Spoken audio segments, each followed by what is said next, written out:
നമസ്കാരം. രാഹുൽ മാങ്കൂട്ടത്തിൽ നിന്ന് നീതി തേടി i2 ന്യൂസ് ആരംഭിച്ച മിഷൻ 250യുടെ ഭാഗമായി വി.ഡി. സതീശനെ 45 വർഷത്തോളം അടുത്തറിയാവുന്ന എറണാകുളം യൂത്ത് കോൺഗ്രസ് മുൻ സെക്രട്ടറിയായ PS രാജേന്ദ്ര പ്രസാദ് i2 ന്യൂസിൽ വി.ഡി. സതീശനുമായി ബന്ധപ്പെട്ട പല കാര്യങ്ങളും വെളിപ്പെടുത്തിയിരുന്നു. ഏതാണ്ട് 10ഓളം എപ്പിസോഡുകളായി i2 ന്യൂസ് നൽകുകയും ചെയ്തിരുന്നു. ലക്ഷക്കണക്കിന് ആളുകളാണ് ആ വാർത്ത കണ്ടത്. ഇന്ന് മിഷൻ 250യുടെ 38ാം ദിനം. ഈ 38 ദിവസമായിട്ടും രാഹുലിനെ തിരികെ എടുത്തിട്ടില്ല എങ്കിലും ഈ വി.ഡി. സതീശൻ എന്ന് പറയുന്ന കോൺഗ്രസ് പാർട്ടിയുടെ നാശത്തിന് അധ്യക്ഷത വഹിക്കുന്ന വി.ഡി. സതീശന്റെ മുഖംമൂടി അഴിഞ്ഞു വീണു. അയാളുടെ സകല ഇമേജും തകർന്നു. നെട്ടൂരിൽ മണി ചെയിൻ തട്ടിപ്പുകാരനായി ജീവിതം ആരംഭിച്ച വി.ഡി. സതീശനാണെന്ന് പ്രതിപക്ഷ നേതാവിന്റെ സ്ഥാനത്തിരിക്കുന്നത് എന്ന് ജനങ്ങൾ തിരിച്ചറിഞ്ഞു. അയാളുടെ സകല മ്ലേച്ഛതകളും PS രാജേന്ദ്ര പ്രസാദും സിമി ജോൺ റോസ്വെല്ലും വെളിപ്പെടുത്തുകയുണ്ടായി. ഇതേ തുടർന്ന് പാർട്ടിയിൽ ഇയാളുടെ മുഖം നഷ്ടപ്പെട്ടു. കേന്ദ്ര നേതൃത്വം ഇയാളെ ഒതുക്കി ഒന്നുമല്ലാതാക്കി. ഇതിൽ പേപിടിച്ച് വിരളി പൂണ്ട് നടക്കുന്ന ഈ കേക്കച്ചൻ എന്ന് പറയുന്ന ഈ വി.ഡി. സതീശൻ PS രാജേന്ദ്ര പ്രസാദിനെ കഴിഞ്ഞ ദിവസം ഗുണ്ടകളെ വിട്ട് അതിക്രൂരമായി മർദ്ദിച്ച വാർത്ത i2 ന്യൂസ് പുറത്തുവിടുകയുണ്ടായി. കഴിഞ്ഞ 2 ദിവസമായി പോലീസ് FIR ഇട്ടിരുന്നില്ല. എന്നാൽ ഇന്ന് പോലീസ് ഈ വധശ്രമ വിഷയത്തിൽ FIR ഇട്ടിരിക്കുകയാണ്. വധശ്രമം ഉൾപ്പെടെ വകുപ്പുകൾ ഇട്ട് അദ്ദേഹത്തിനെതിരെ ഇന്ന് FIR രജിസ്റ്റർ ചെയ്തിരിക്കുകയാണ്. ഭാരതീയ ന്യായ സംഹിത 109, 118 ക്ലോസ് 1, 118 ക്ലോസ് 2, 126 ക്ലോസ് 2, 351 ക്ലോസ് 3 അങ്ങനെ വിവിധ വകുപ്പുകൾ വധശ്രമം ഉൾപ്പെടെയുള്ള വകുപ്പുകളിട്ട് FIR രജിസ്റ്റർ ചെയ്തു. FIR രജിസ്റ്റർ ചെയ്തതിൽ വളരെ കൃത്യമായിട്ട് പറയുന്നുണ്ട്, i2 ന്യൂസിന് തനിക്കറിയാവുന്ന കഴിഞ്ഞ 45 വർഷകാലത്തെ വി.ഡി. സതീശന്റെ ചരിത്രം വെളിപ്പെടുത്തിയതിന്റെ വൈരാഗ്യത്തെ തുടർന്നാണ് എന്നെ കൊല്ലുവാൻ ശ്രമിച്ചത് എന്ന് മൊഴിയിൽ പറയുന്നുണ്ട്. എങ്കിലും അജ്ഞാതരായ 2 പേരുടെ പേരിലാണ് FIR രജിസ്റ്റർ ചെയ്തിരിക്കുന്നത്. ആ FIRന്റെ ഉള്ളടക്കം ഞാനൊന്ന് വായിക്കാം. ആവലാതിക്കാരൻ പ്രതിപക്ഷ നേതാവ് വി.ഡി. സതീശനെ കുറിച്ചുള്ള 45 വർഷത്തെ ചരിത്രം എന്നതിനെക്കുറിച്ച് i2 ന്യൂസ് എന്ന യൂട്യൂബ് ചാനലിൽ ഇന്റർവ്യൂ നടത്തിയപ്പോൾ വിവരം നൽകി എന്നുള്ള വിരോധത്താൽ 1-2 പ്രതികൾക്ക് ആവലാതിക്കാരനെ കൊലപ്പെടുത്തണം എന്നുള്ള ഉദ്ദേശത്തോടും കരുതലോടും കൂടി 19/5/2025 തീയതി രാവിലെ 8:30 മണിക്ക് ആവലാതിക്കാരൻ താമസിച്ചു വരുന്ന ആലുവ വെസ്റ്റ് വില്ലേജ് ആലുവക്കരയിലെ നജാദ് ഹോസ്പിറ്റലിന് സമീപം കല്ലിങ്ങൽ ബിൽഡിങ്ങിന്റെ 2ാം നിലയിലുള്ള കോണിപ്പടിയിൽ വെച്ച് 1-2 പ്രതികൾ ആവലാതിക്കാരനെ അന്യായമായി തടഞ്ഞു നിർത്തി 2ാം പ്രതി ഇവനെ അടിച്ചു കൊല്ലടാ എന്ന് ഉറക്കെ വിളിച്ചു പറഞ്ഞ് ഭീഷണിപ്പെടുത്തിയും 1ാം പ്രതി കയ്യിൽ കരുതിയിരുന്ന ചുറ്റിക കൊണ്ട് ആവലാതിക്കാരൻ്റെ തലയ്ക്കടിച്ചും തലയിൽ കൈവച്ച് തടയുവാൻ ശ്രമിച്ചപ്പോൾ ഇരുകൈകളിലും ചുറ്റിക കൊണ്ട് പല പ്രാവശ്യം അടിച്ചും ആവലാതിക്കാരൻ ഉറക്കം നിലവിളിച്ച സമയം താഴേക്ക് ഇറങ്ങിയ 1ാം പ്രതി ആവലാതിക്കാരൻ്റെ ഇരുകാൽ മുട്ടിലും ചുറ്റിക ഉപയോഗിച്ചടിച്ച് വേദനിപ്പിച്ചതിൽ ആവലാതിക്കാരൻ്റെ തലയുടെ പിൻഭാഗത്ത് ആഴത്തിൽ മുറിവും വലതുകാൽ മുട്ടുചിരട്ട ഇടതുകാൽ മുട്ടിന് താഴെ ഇടത് കൈ തണ്ട എന്നിവിടങ്ങളിൽ അസ്ഥിക്ക് പൊട്ടലും വലതുകാൽ മുട്ടുഭാഗത്തും ഇടതുകാൽ മുട്ടിലും പരിക്കും സംഭവിക്കാനിടയാക്കി 1-2 പ്രതികൾ കൃത്യത്തിന് ഉത്സാഹികളും സഹായികളുമായി വർത്തിച്ച കാര്യം. ഇതാണ് FIRന്റെ ഉള്ളടക്കം. ഇന്ന് ഈ വിഷയവുമായി ബന്ധപ്പെട്ട് ചർച്ച ചെയ്യാൻ എന്നോടൊപ്പമുള്ളത് ശ്രീ CM രാജേന്ദ്രനാണ്. നമസ്കാരം. നമസ്കാരം. ഇപ്പം രാജേന്ദ്രൻജി, ഈ മിഷൻ 250യുടെ തുടക്കം മുതൽ താങ്കൾ i2 ന്യൂസിനോടൊപ്പം തന്നെയുണ്ട്. നമ്മൾ ഈ വി.ഡി. സതീശനുമായി ബന്ധപ്പെട്ട രാഹുൽ മാങ്കൂട്ടത്തെ ഒട്ടതിരിഞ്ഞ് ആക്രമിക്കുകയും അദ്ദേഹത്തെ നശിപ്പിക്കുവാൻ ശ്രമിക്കുന്ന ശ്രമങ്ങളെയും നമ്മൾ ശക്തമായി എതിർക്കുകയും അത് ജനങ്ങളുടെ മുന്നിൽ എത്തിക്കുകയും ചെയ്തു. ഈ മിഷൻ 60യുടെ ആദ്യഘട്ടം കഴിഞ്ഞപ്പോൾ നമ്മൾ ഉദ്ദേശിച്ച എല്ലാ ലക്ഷ്യങ്ങളും, അതായത് രാഹുലുമായി ബന്ധപ്പെട്ട രാഹുലിനെ നശിപ്പിക്കുവാൻ വേണ്ടി ചെയ്യുന്ന ഒരു ഏകപക്ഷീയമായ ആക്രമണമാണ് എന്നത് ജനങ്ങളിലേക്ക് അത് എത്തിക്കുവാൻ സാധിച്ചു. തുടക്കത്തിൽ എല്ലാ മാധ്യമങ്ങളും രാഹുലിനെ വേട്ടയാടുവാൻ ശ്രമിച്ചു. എങ്കിലും അവസാനം അതിന് മുൻപന്തിയിൽ നിന്ന സകല മാധ്യമങ്ങളും പിൻവാങ്ങി. ഇപ്പോൾ പരാതിക്കാരില്ല, ആരോപണം ഉന്നയിച്ചവരില്ല, തെളിവുകളില്ല എങ്കിൽ പോലും ഇതിൻ്റെ പിന്നിൽ നടന്ന എല്ലാവരും ഒതുങ്ങിയെങ്കിൽ പോലും ഇപ്പോഴും വി.ഡി. സതീശൻ എന്ന് പറയുന്ന ആ ഒതുക്കീശൻ ഇപ്പോഴും തൻ്റെ നിലപാടിൽ ഉറച്ചു നിൽക്കുകയാണ്. എന്ത് തോന്നുന്നു? അതായത് നമ്മൾ മിഷൻ 60 തുടക്കം മുതലേ ഉള്ള ഒരാൾ തന്നെയാണ് ഞാൻ. അതൊരു തർക്കൂല. കാരണം അത് ന്യായത്തിൻ്റെ ഭാഗമായതുകൊണ്ടാണ് ഞാനതിൽ നിൽക്കാൻ കാരണം. വളരെ കൃത്യമായി താങ്കളത് ഫോക്കസ് ചെയ്തു. ഒരു ന്യായത്തിൻ്റെ ഭാഗത്ത് ഒരു ചെറുപ്പക്കാരൻ നശിച്ചു പോകരുത്.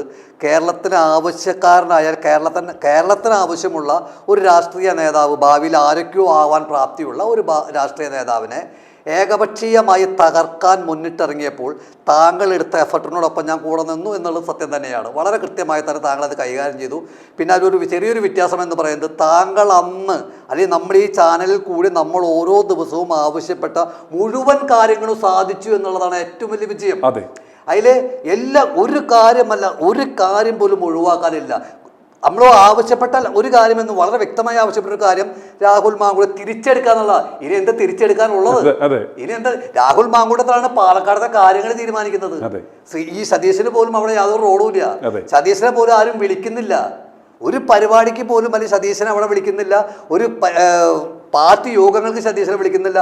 അവിടെ കാര്യങ്ങൾ തീരുമാനിക്കുന്നത് രാഹുൽ മാങ്കൂട്ടത്തിലാണ്. അപ്പൊ രാഹുൽ മാങ്കൂട്ടത്തിൽ ഇനി സതീശനെ തിരിച്ചെടുക്കേണ്ടി വരും. സ്ഥാനാർത്ഥി ചർച്ചയിൽ പങ്കെടുക്കുന്നു, സ്ഥാനാർത്ഥി പ്രഖ്യാപന വേളയിൽ പങ്കെടുക്കുന്നു, അതുപോലെ മണ്ഡലത്തിലാകെ നിറഞ്ഞു നിൽക്കുന്നു. ഇവൻ BJP-കാരുടെ പരിപാടിക്ക് പോലും ഇദ്ദേഹത്തെ മുഖ്യാതിഥിയായി ക്ഷണിക്കുന്ന ഒരു അവസ്ഥ. CPM-കാര് മന്ത്രിമാർ പങ്കെടുക്കുന്നു രാഹുൽ മാങ്കൂട്ടത്തിൻ്റെ. അപ്പൊ CPM-ന്റെ മന്ത്രിമാര്, BJP-യുടെ നേതാക്കന്മാര് അവിടെ അന്ന് ഏറ്റവും മുന്നിൽ രാഹുൽ മാങ്കൂട്ടത്തെ എതിർക്കാൻ ഏറ്റവും മുന്നിൽ നിന്ന പ്രശാന്ത് ശിവൻ പോലും അവനെ കണ്ടപ്പോൾ മാറിപ്പോവുക ചെയ്തത്. ഒരക്ഷരം പോലും പറഞ്ഞ കാലഘട്ടം മാറിപ്പോവുക ചെയ്ത്. അങ്ങനെ ഇന്ന് രാഹുൽ മാങ്കൂട്ടത്തിന് ആദ്യം ഉണ്ടായിരുന്നതിനേക്കാൾ 1000 മടങ്ങ് ഇമേജ് വർദ്ധിപ്പിക്കാൻ സാധിച്ചു. അവിടെ ഇമേജ് നഷ്ടപ്പെട്ടതും പാർട്ടിയിൽ ഒന്നുമല്ലാതായതും നശിപ്പിക്കാൻ നോക്കിയ ഈ കേക്കച്ചൻ തന്നെയാണ്. കാരണം കോൺഗ്രസ് പാർട്ടി ഞാൻ കണ്ടില്ല. 2 ദിവസം മുമ്പ് ഞാൻ ഒരു ന്യൂസ് കണ്ടു ചാനലിൽ. എനിക്ക് അഭിമാനം തോന്നി രാഹുലിന്റെ കാര്യത്തിൽ. അനുശ്രീ പങ്കെടുത്ത ഒരു പരിപാടി, ഒരു വീടിന്റെ തറക്കല്ലിടൽ പരിപാടിയിൽ 10ാമത്തെ സ്മൈൽ പദ്ധതി പ്രകാരം 10ാമത്തെ വീടോ വേണ്ടാണ് അല്ലെ. അതിൽ കഴിഞ്ഞ പ്രാവശ്യം പങ്കെടുത്ത് ആസിഫ് അലി ആയിരുന്നു. അങ്ങനെ അനുശ്രീ വന്നിട്ട് ഇവൻ ആലിംഗനം ചെയ്യല്ല ചെയ്തേ. അനുശ്രീ വന്ന് രാഹുൽ മാങ്കൂട്ടത്തെ ആലിംഗനം ചെയ്ത് വന്നപ്പോൾ നമുക്ക് ആ മനുഷ്യനോടുള്ള ബഹുമാനം, നമ്മൾ നിന്നത് ശരിയുടെ ഭാഗത്തായിരുന്നു എന്ന് വളരെ കൃത്യമായി നമുക്ക് മനസ്സിലാക്കാൻ സാധിച്ചു. അത് വളരെ കൃത്യമായി പറഞ്ഞാൽ രാഹുൽ മാങ്കൂട്ടത്തെ തെറ്റുകാരനല്ലെന്ന് പറഞ്ഞ ഏക വ്യക്തി താങ്കളാണ്. ബാക്കി ഒരു യൂട്യൂബർമാരോ യൂട്യൂബ് ചാനലുകാരോ മറ്റ് ചാനലുകാരോ ഒരാൾ പോലും രാഹുൽ മാങ്കൂട്ടത്തിൽ നിരപരാധി ആയിരുന്നു എന്ന് പറഞ്ഞിട്ടില്ല. പിന്നെ പറഞ്ഞിട്ട് രാഹുൽ ഈശ്വറാണ്, അല്ലാതെ കേരളത്തിൽ ഒരു മനുഷ്യനും പറഞ്ഞിട്ടില്ല. അപ്പോൾ നിങ്ങളെടുത്ത ആ നിലപാടോടൊപ്പം നിന്നതുകൊണ്ട് എനിക്കും അഭിമാനത്തോട് പറയാൻ കഴിയും രാഹുൽ മാങ്കൂട്ടത്തിൽ തെറ്റുകാരനല്ല എന്ന് നമ്മൾ അന്ന് പ്രവചിച്ചതുപോലെ തന്നെ, നമ്മൾ പറഞ്ഞതുപോലെ തന്നെ ഇന്ന് തെളിയിച്ചു എന്ന് മാത്രമല്ല, വളരെ കൃത്യമായി രാഹുൽ മാങ്കൂട്ടത്തിൽ ഇല്ലാതെ കോൺഗ്രസിന് ഒരടി മുന്നോട്ട് പോകാൻ കഴിയില്ല എന്ന് നമ്മൾ പറഞ്ഞിരുന്നു അന്ന്. അതും ഇതുപോലെ തന്നെ സംഭവിച്ചു. ഇനി രാഹുൽ മാങ്കൂട്ടത്തിൽ സതീശനെ തിരിച്ചെടുക്കണമെന്നാണ് ആലോചിക്കേണ്ടത്.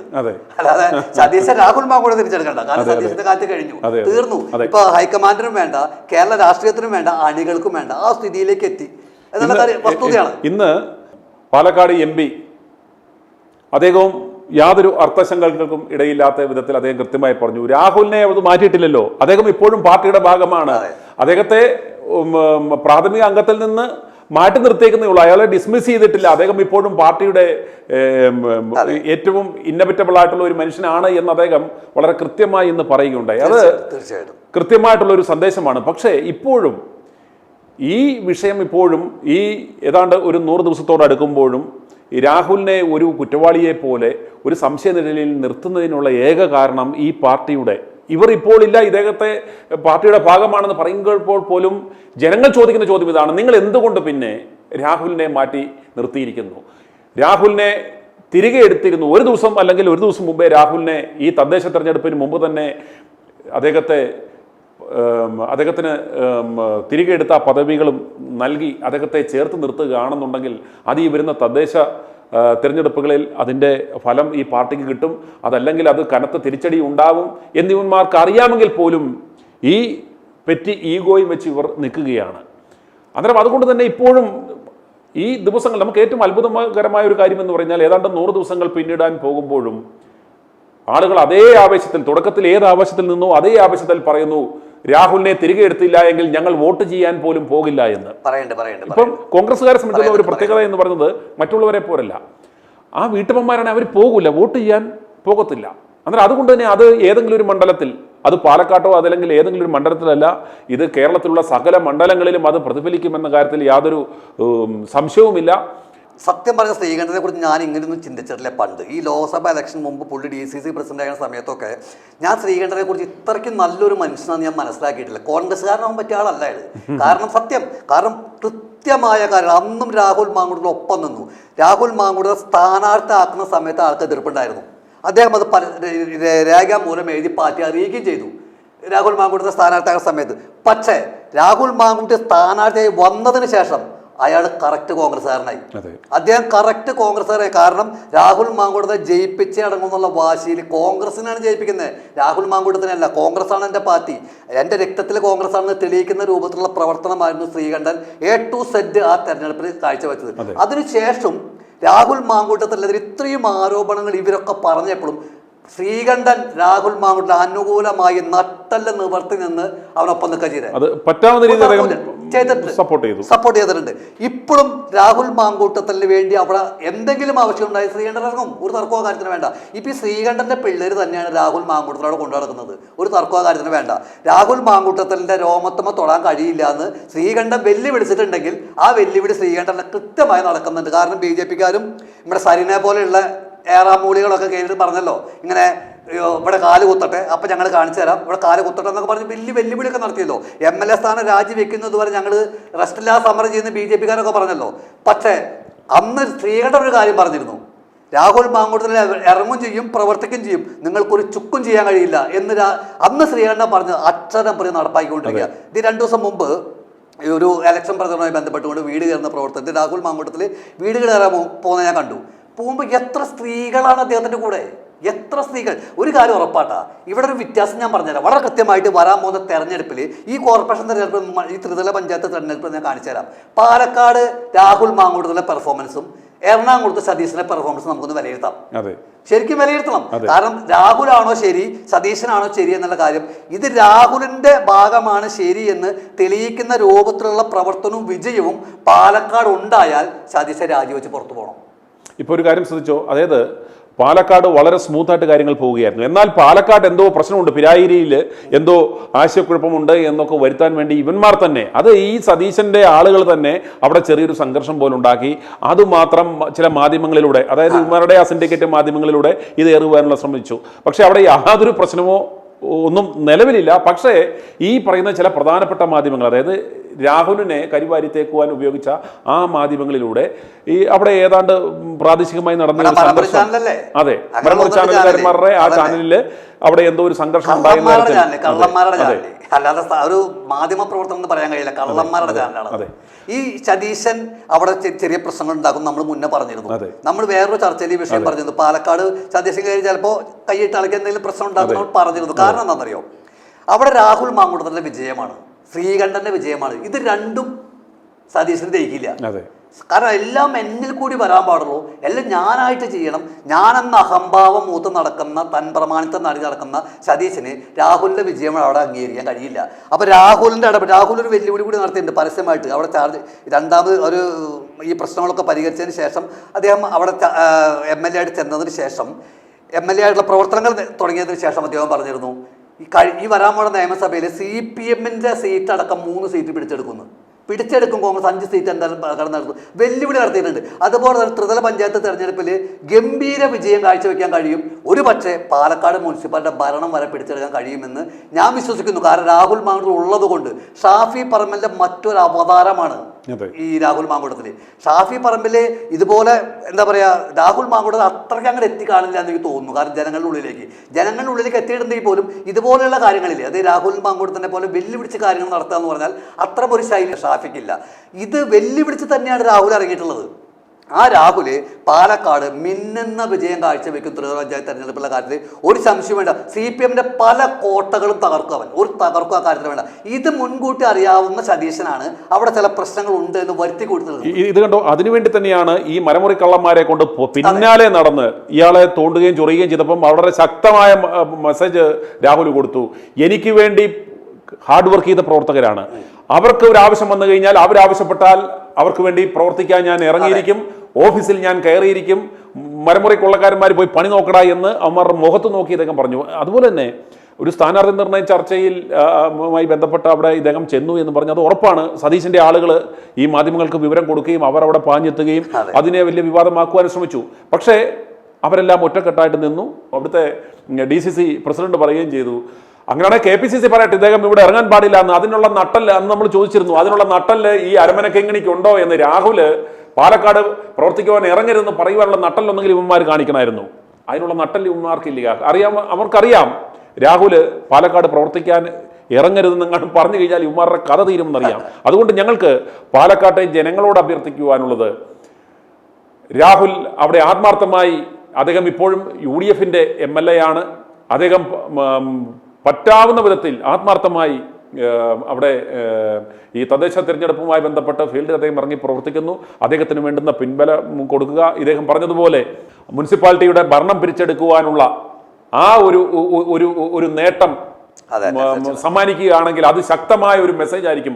രാഹുലിനെ ഒതുക്കുവാൻ നോക്കിയ, രാഹുലിനെ ഈ പാർട്ടിയുടെ ആരുമല്ല എന്ന് വരുത്തി തീർക്കുവാൻ ശ്രമിക്കുമ്പോൾ ആ ഒരു സ്ഥലത്ത് തന്നെ കോൺഗ്രസിന് ഒരു മിന്നും വിജയം കരസ്ഥമാക്കുവാൻ സാധിച്ചാൽ അത് രാഹുലിന്റെ കിരീടത്തിലെ ഒരു പൊൻതൂവലായി മാറും എന്ന കാര്യത്തിൽ യാതൊരു സംശയമില്ല. അതുകൊണ്ട് പാലക്കാട്ടെ ജനങ്ങൾ കയ്യും മെയ്യും മറന്ന് രാഹുലിനെ സപ്പോർട്ട് ചെയ്യണം, അവിടെ ഉന്നത വിജയം കൊടുക്കണം. ഇതൊരു തിരക്കഥയായിരുന്നു. രാഹുൽ അവിടെ ചെല്ലുന്നതും ഈ ചാനലുകാർ കറക്റ്റ് വരുന്നതും അതേ സമയത്ത് ആ ഡേറ്റ് അടക്കം സമയമടക്കം ചാനലുകാർ അറിയിക്കുന്നു. രാഹുൽ അവിടെ ചെല്ലുന്ന സമയത്ത് തന്നെ ചാനൽക്കാർ വരുന്നു. ഇതൊരു തിരക്കഥയായിരുന്നു. കാരണം അവിടെ ഒരു വിഷയമുണ്ടെന്ന് സൃഷ്ടിക്കുക. പക്ഷെ കോൺഗ്രസ്സുകാർ മൈൻഡ് ചെയ്തില്ല. കോൺഗ്രസ്സുകാരെ തരം തിരിച്ച് തല്ലുപിടിപ്പിക്കാൻ ശ്രമിച്ച ചാനലുകാരും പരാജയപ്പെട്ടു, സതീശന്റെ ആൾക്കാരും പരാജയപ്പെട്ടു. അവിടെ എപ്പോഴും ഞാൻ ഒരു കാര്യം അടിവരായിട്ട് പറയാം, അവിടെ കോൺഗ്രസ് ഒറ്റക്കെട്ടാണ്.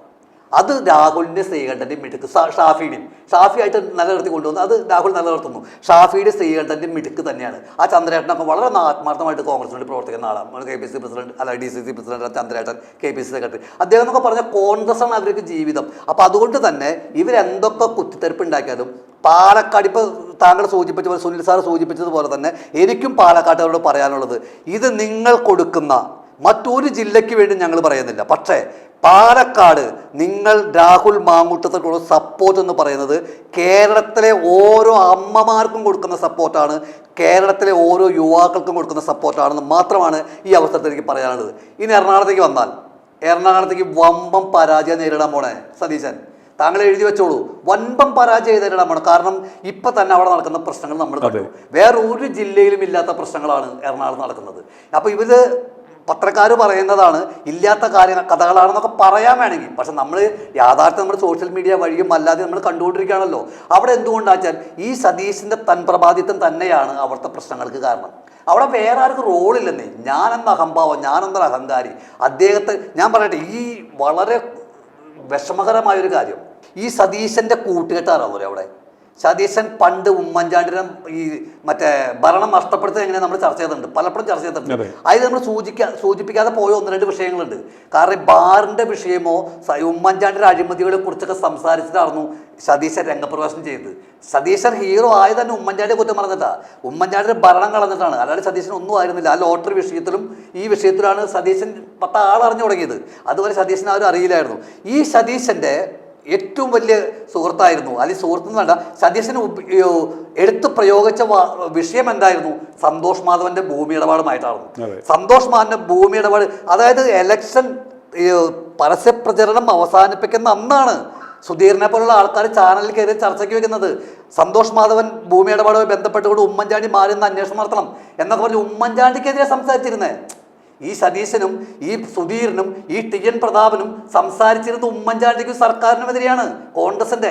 അല്ല ഈ സന്തോഷ് മാധവന്റെ വിഷയം. ഈ സന്തോഷ് മാധവൻ ആരാണ് താങ്കൾക്കറിയാം? സന്തോഷ് മാധവൻ എന്ന് പറയുന്ന ഒരു കൊടും ക്രിമിനലിന്റെ അദ്ദേഹവുമായിട്ടുള്ള ഭൂമി ഇടപാടുമായി ബന്ധപ്പെട്ടുകൊണ്ട് ആ ഭൂമി ഇടപാട് ഒരു ബന്ധവുമില്ലാത്ത, ഒരു തെറ്റും ചെയ്യാത്ത ഉമ്മൻചാണ്ടിയെ വലിച്ചിഴച്ച് ഉമ്മൻചാണ്ടിയുടെ ഭരണം നഷ്ടപ്പെടുത്താൻ ബാറ് വിഷയം മാത്രമല്ല, അഴിമതി മാത്രമായിരുന്നില്ല, ഇവിടെ ഏറ്റവും മുന്നിൽ നിർത്തിയത് ഈ സന്തോഷ് മാധവന്റെ ഭൂമി ഇടപാടുമായിരുന്നു. ആ സന്തോഷ് മാധവൻ ആരാണെന്ന് കൃത്യമായിട്ട് സുനിൽ പറഞ്ഞു തരും.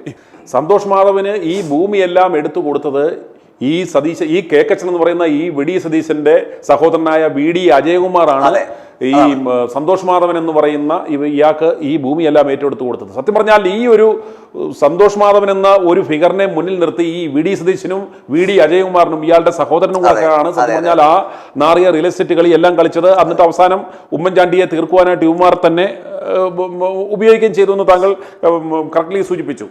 അന്നേരം ഈ വി.ഡി. അജയകുമാറാണ്, അതായത് സന്തോഷ് മാധവന്റെ ബിനാമിയായ അല്ലെങ്കിൽ അയാളുടെ വലങ്കൈയായ വി.ഡി. സതീശന്റെ സഹോദരനായ വി.ഡി. അജയകുമാറാണ് സതീശനെ കുറിച്ച് ITV ന്യൂസ് ചാനലിൽ വന്നിരുന്ന് പറഞ്ഞ PS രാജേന്ദ്ര പ്രസാദിനെതിരെയും സിമി റോസ്ബൽ ജോണിനെതിരെയും എനിക്കെതിരെയും കൊട്ടേഷൻ കൊടുക്കും, ഇവരെ 3 പേരെയും തീർത്ത് കളയുമെന്ന് പ്രഖ്യാപിച്ചത് ഒരു വേദിയിൽ വെച്ച് ഇയാൾ പറഞ്ഞത് ഈ വി.ഡി. അജയകുമാറാണ്. അന്നേരം ഈ വി.ഡി. അജയകുമാർ അയച്ച ഗുണ്ടയാണ് PS രാജേന്ദ്ര പ്രസാദിനെ കഴിഞ്ഞ ദിവസം മൃഗീയമായി ആക്രമിച്ച് കൊലപ്പെടുത്താൻ ശ്രമിച്ചത്. അന്നേരം അതുകൊണ്ട് തന്നെ അന്വേഷണം ഇപ്പോൾ ഈ ഒരു ചർച്ചയിൽ ഞങ്ങൾ പറയുവാൻ ആഗ്രഹിക്കുന്നത് FIR ഇട്ടു. കഴിഞ്ഞ ദിവസങ്ങളിലായി ഈ ആലുവ പോലീസ് സ്റ്റേഷനുകളുമായി ബന്ധപ്പെട്ട് ഞങ്ങൾ നിരന്തരം ബന്ധപ്പെട്ടിരുന്നു. ആദ്യത്തെ ദിവസം FIR ഇട്ടില്ല, ഇന്ന് FIR ഇട്ടു. പക്ഷേ FIR ഇട്ടു എങ്കിലും ആ കണ്ടാലറിയാത്ത 2 പേരുടെ പേർക്കെതിരെയാണ് FIR ഇട്ടിരിക്കുന്നത്. പക്ഷേ FIR ഇടേണ്ടത് ഈ വി.ഡി.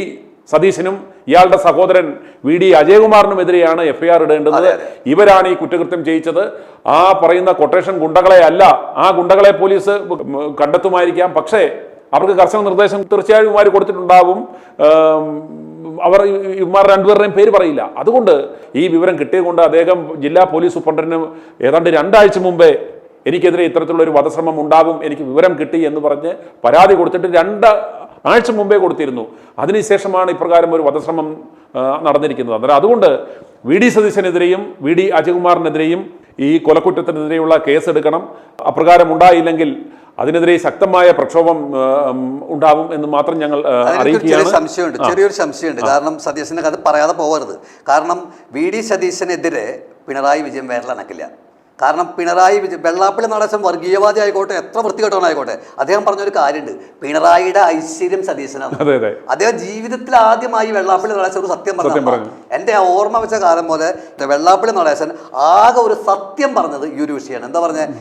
പിണറായി വിജയൻ ഐശ്വര്യം വി.ഡി. സതീശനാണ്. കറക്റ്റാണ്. അതുകൊണ്ട് തന്നെ പിണറായി വിജയൻ ഈ കേസ് ഈ 2 പേരിലേക്ക് ഒതുക്കി അതിനപ്പുറത്തേക്ക് ഒരു സ്റ്റെപ്പ് മുന്നോട്ട് പോകുമെന്ന് ഞാൻ വിശ്വസിക്കുന്നില്ല. പിന്നെ അതിൻ്റെ വലിയ സമ്മർദ്ദം മറ്റ് മേഖലകളിൽ നിന്ന് ഉണ്ടാക്കണം എന്നുള്ളത് ഉണ്ടായാൽ മാത്രമേ ഒരു പക്ഷേ ഈ അജയകുമാറിനെ പോലുള്ള ആളുകൾ, കാരണം അദ്ദേഹം സന്തോഷ് മാധവൻ അദ്ദേഹത്തിന്റെ ബിനാമിയാണോ സന്തോഷ് മാധവന്റെ ബിനാമിയാണോ ഇദ്ദേഹം എന്നുള്ള കാര്യം മാത്രം അറിയാം. തിരിച്ചാകാനാണ് സാധ്യത. ഇപ്പോഴല്ലേ ഇവന്മാരുടെ തനി നിറം, അതായത് ഇപ്പോൾ ഈ PS രാജേന്ദ്ര പ്രസാദും സിമിയും ഒക്കെ വെളിപ്പെടുത്തുമ്പോഴാണല്ലോ ഈ ഇത്തരത്തിലുള്ള ഇവന്മാരുടെ ബാക്ക്ഗ്രൗണ്ട് നമുക്ക് വെളിപ്പെട്ട് വരുന്നത്. അതുവരെ ഇവരൊന്നും ഒരു ശ്രദ്ധേയമല്ലാതെ മെയിൻ സ്ട്രീമിലില്ലാതെ ഒരു സൈഡ് വാരം പൊക്കോണ്ടിരുന്ന സന്തോഷ് മാധവന്റെ കേസ് നമുക്ക് മുന്നേ അറിയാമായിരുന്നു. കാരണം നമ്മൾ സന്തോഷ് മാധവനെ വെച്ചിട്ട് തന്നെയാണ് ഉമ്മൻചാണ്ടി ഭരണം നഷ്ടപ്പെടുത്തിയത്. നമുക്കറിയാം.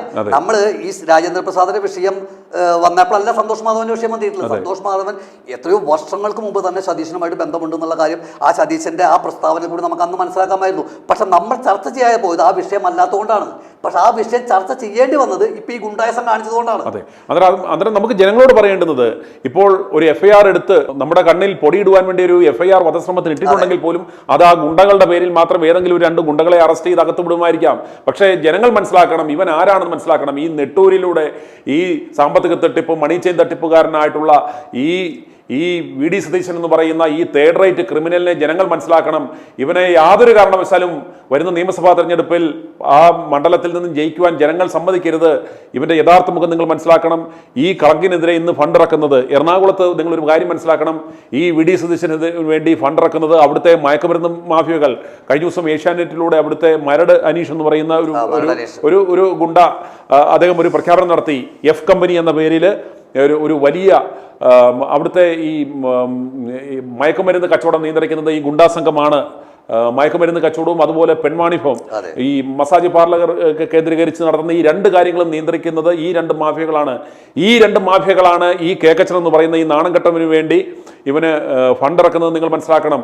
ദുബൈയിലും മറ്റ് വിദേശ രാജ്യങ്ങളിലും ശക്തമായ ബന്ധമുള്ള, നിങ്ങൾ നോക്കുക, ഏറ്റവും കൂടുതൽ സാമാജികരിൽ ഏറ്റവും കൂടുതൽ വിദേശയാത്രകൾ നടത്തിയേക്കുന്നത് ഈ കേക്കച്ചനാണ്. ഇവൻ എന്തിനു വേണ്ടിയാണ് പോയേക്കുന്നത്? ഇത് സംസ്ഥാനത്തിന് വേണ്ടിയോ മണ്ഡലത്തിന് വേണ്ടിയോ അല്ല എന്നുറപ്പാണ്. കോടികളുടെ അതെ, ഇന്ന് ഏറ്റവും സമ്പന്നനായ ഇന്ന് ഏറ്റവും സമ്പന്നനായ ഈ ഒരു ലാംബി സ്കൂട്ടറിന് പെട്രോൾ അടിക്കാൻ കാശില്ലാതെ 50 രൂപ പോലും ഇയാൾ കടം മേടിക്കാത്ത ഒരു ഒറ്റ മനുഷ്യൻ പോലും അന്ന് പാർട്ടി പ്രവർത്തകരായിട്ട് ആരും ഉണ്ടായിരുന്നില്ല. ആ സ്ഥാനത്ത് നിന്നും ഇന്ന് ഈ കാണുന്ന ഈ നെട്ടൂർ കേക്കച്ചൻ വളർന്നത് ഇവന്റെ പിന്നിലുള്ള ഇതിന്റെ ശക്തി എന്ന് പറയുന്നത് ഇവിടെയുള്ള ഈ മയക്കുമരുന്നും മാഫിയകളും ഈ പെൺവാണി സംഘവുമാണെന്ന് മനസ്സിലാക്കുക. ഇവരാണ് ഇവന് വേണ്ടി ഫണ്ടിറക്കുന്നത്. അന്നേരം അതുകൊണ്ട് ഇത്തവണ ഇവനെ ജയിപ്പിക്കുക, ഈ കളങ്കിതനെ ജയിപ്പിച്ച് എടുത്തു കഴിഞ്ഞാൽ, അതെ, എറണാകുളത്ത് ഈ മയക്കുമരുന്നും മാഫിയയ്ക്കും ഈ റിയൽ എസ്റ്റേറ്റ് മാഫിയയ്ക്കും അതുപോലെ ഈ പെൺവാണി സംഘത്തിനും പൂന്ത് വിളയാടണമെങ്കിൽ ഈ കേക്കച്ചൻ വിജയിച്ചെങ്കിലേ പറ്റൂ എന്ന് ഇവന്മാർ തീരുമാനമെടുത്ത് ഇവന്മാരാണ് ഇവർക്ക് വേണ്ടി ഫണ്ടിറക്കുന്നതെന്ന് മനസ്സിലാക്കണം. അതുപോലെ ഇവന്റെ കളിക്കൂട്ടുകാർക്ക് വേണ്ടി ഈ ഫോട്ടോഷൂട്ട് നടത്തുവാൻ വേണ്ടി ലക്ഷക്കണക്കിന് രൂപ മുടക്കിയുള്ള ഫോട്ടോഷൂട്ട് ഇതിപ്പോൾ എറണാകുളം കായലുകളിലുമൊക്കെ സിനിമയെ വെല്ലുന്ന തരത്തിലുള്ള ഫോട്ടോഷൂട്ടുകൾ ഇവന്റെ വേണ്ടപ്പെട്ടവർക്ക് നടത്തുമ്പോൾ സാധാരണക്കാരായിട്ടുള്ള പാർട്ടി പ്രവർത്തകർക്ക് ഒരു പോസ്റ്റർ അടിക്കാൻ പോലും മാർഗമില്ലാതെ അവർ നെട്ടോട്ടം ഓടുകയാണ്. അന്നേരം അതുകൊണ്ട് ജനങ്ങളെ നിങ്ങൾ മനസ്സിലാക്കണം, ഈ PS രാജേന്ദ്ര പ്രസാദിനെ സംബന്ധിച്ചിടത്തോളം അദ്ദേഹത്തിന് വേണ്ടി ശബ്ദമുയർത്തുവാൻ ഇവിടുത്തെ മറ്റ് സിൻഡിക്കേറ്റ് മാധ്യമങ്ങളൊന്നും ഇല്ല എന്ന് നിങ്ങൾ മനസ്സിലാക്കുക. ITV ന്യൂസിലൂടെ വന്ന് ഈ സത്യങ്ങൾ വെളിപ്പെടുത്തി ഈ നെട്ടൂർ കേക്കച്ചൻ ആരാണ് എന്ന് ജനങ്ങളോട് വെളിപ്പെടുത്തി അദ്ദേഹത്തെ കൊലവിളിക്കുക എന്ന ലക്ഷ്യത്തോടെയാണ്. ഒന്ന് നോക്കണം, ചുറ്റികയ്ക്ക് തലക്കടിച്ച് അദ്ദേഹത്തിന്റെ വിഷ്വലുകൾ ഞങ്ങൾ വിട്ടിരുന്നു. ഇപ്പോൾ അയാളെ കൊല്ലുക എന്ന ഉദ്ദേശത്തോടു കൂടി തന്നെ തല അടിച്ച് തലയിൽ ഏതാണ്ട് 8ഓളം സ്റ്റിച്ചുകളാണ് ഉണ്ടായിരിക്കുന്നത്. അതുപോലെ മുട്ടുചിരട്ട ചുറ്റികയ്ക്ക് അടിച്ച് പൊട്ടിച്ചു. ഇപ്പൊ സർജറി കഴിഞ്ഞത്തേക്കും വിശ്രമിക്കുകയാണ്. അന്നേരം ഇത്രയും ഒരു ക്രൂരകൃത്യം ചെയ്ത ഇവനെ പിണറായി സംരക്ഷിക്കുമെന്ന ഒരു ഒറ്റ ഉത്തമ ബോധ്യത്തിലാണ് അന്ന് ഇദ്ദേഹം ഒരേ ദിവസം തന്നെ PS രാജേന്ദ്ര പ്രസാദിനെയും എന്നെയും ആക്രമിക്കുവാനായിരുന്നു ഇവർ ഒരു പദ്ധതി ഇട്ടിരുന്നത്. അപ്രകാരമാകുമ്പോൾ ഇവരുടെ സിൻഡിക്കേറ്റ് മാധ്യമങ്ങളെല്ലാം ഇവന്മാർ ഒതുക്കും. പിണറായിയുടെ വിജയൻ കാര്യമായിട്ടൊന്നും പോലീസ് സംവിധാനങ്ങളൊന്നും ഇവന്മാരെ ആക്രമിക്കത്തില്ല, ഞങ്ങൾക്ക് വേണ്ടി വേറെ ആരും സംസാരിക്കത്തില്ല.